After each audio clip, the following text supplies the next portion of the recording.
Welcome back. So I think I may have found a new hair hack. Pause and read. Oh, welcome back. So like I said, I think I may have found a hair hack. So here I am taking down my braid down. So I got my hair braided down for a wig. I think I wore the wig for maybe about a month and a half. During that time, of course, I was able to take my wig off and go to sleep at night. So for the most part, my hair was either protected or I was just walking around with these crazy looking braids. But I mean, what was TJ gonna say? He married this. So the Twitter post says, wash your hair right before taking them out. And I mean vigorously wash. And let them dry for a full day. After drying, oil your scalp and take them out the next day. Fluff out with a pick. Thank me later. So my crazy tail self was like, I'm going to do this. Now, I don't know what made me want to try something like this. Never heard of a day in my life, Lord. But you know what? I said, I'm going to attempt it. So I for sure washed my hair extremely well. I also conditioned my hair. I know it sounds crazy, but I was getting in between the scalp. I was really rubbing it in, and then I was doing really deep rinses. I know you're wondering, like, girl, how long did you let your hair dry? How long did it take? I have one answer, and that is 2 days. It takes my hair forever to dry. So I just let it dry for 2 full days. I wanted to make sure that nothing was damp, nothing was stank, nothing. And my husband was like, your hair smells good. And I know a month and a half do not sound long to most people. But for me, I have a naturally oily scalp. So 2 weeks is almost too long. And I just knew I could not let these braids sit in any longer. And I knew if I was going to try this, I was going to do it all the way in. Now, I did apply the curl aid, as you saw in the beginning of the video, and all that did was just make it, to me, it made my hair softer and just easy to glide. I didn't want to necessarily do it dry, and I didn't want to have to re-damp my hair to, let my hair slide. And as you see, you'll notice some little dust crumbs on my shirt. It looks a mess. So the question is this a new hair hack, or was this an epic fail? The best way to answer this question is by doing a pros and cons list. So let's start with the pros. The first pro is that your hair will look and smell clean. I'm looking at my hair and it literally looked like I maybe did like a braid out, like a natural clean braid out. It looks good. And my husband said my hair smelled good. And if he tell me it smelled good, I know he's not lying. The second pro is that this process could be the perfect pre-poo.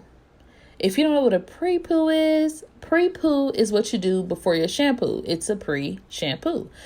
I think for the girls who are taking down their box braids, you're going to be home for a couple days. You're taking out your braid downs. You're going to be home for a couple days. This will be the perfect process. But instead of shampooing, I think you should condition. Do a deep condition, but not with the deep conditioner. Use a regular conditioner, just deep condition. A really good, clean, cold water rinse. Let it dry for a few days. And I think this would be the move. I think this would be good. And the third one is that this could possibly last you for a few days after your braid down. Maybe 2 days if done right. 2 days.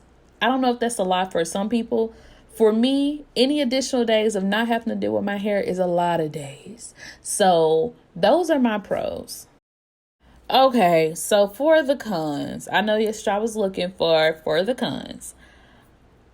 The first con is shedding. Oh my goodness. So, of course, all of us shed hair, but when your hair is put away, it's going to shed a little bit more. And then what happens is that your hair kind of sheds together, kind of holds on together. So when you're taking down your braids, it just seemed like a lot of hair is coming out.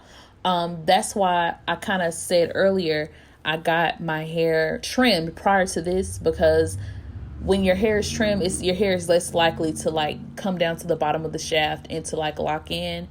And so the combing out portion or the shedding portion of this was a little easier for me. My second con is this hairstyle requires you not to have to comb through your hair. And I have to comb through my hair. Like it's a must. Whenever I'm clean, my hair is clean, washed, conditioned, whatever, I have to take a brush and go through my hair. Just to really get the, like, I don't know, the shedding hair out. It's hard to explain, but I have to. And with this, you can't comb through your hair. I just believe if you do, you're gonna look like a dog. You're gonna shed like a dog. And the third con is my personal con. After this hairstyle, or just my braid down period, I decided that I am done with braids. What I've noticed with my own hair, my personal experience, is that my hair sheds a lot.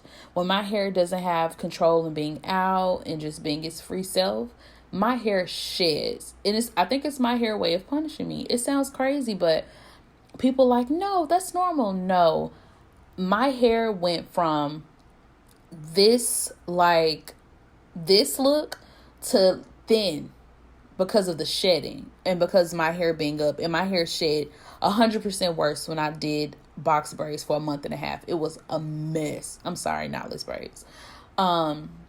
It was bad. So this is my final attempt to see like braids is my thing. And this comes from a girl who grew up with braids, like Alicia Keys braids. So no more braids for me. If I'm going to do like a wig, then I need to do less braids, more like little plaits, like Miss Celie plaits, and pin them to my hair and throw a wig on, because that's the only way it's going to work for me. But outside of that, that's my last con. I have a question for you. Is this an epic fail or a new hair hack? Please drop down in the comments below. Let me know if you come from TikTok. And if you still haven't go to my TikTok, let me know you're from YouTube. Thank you for watching.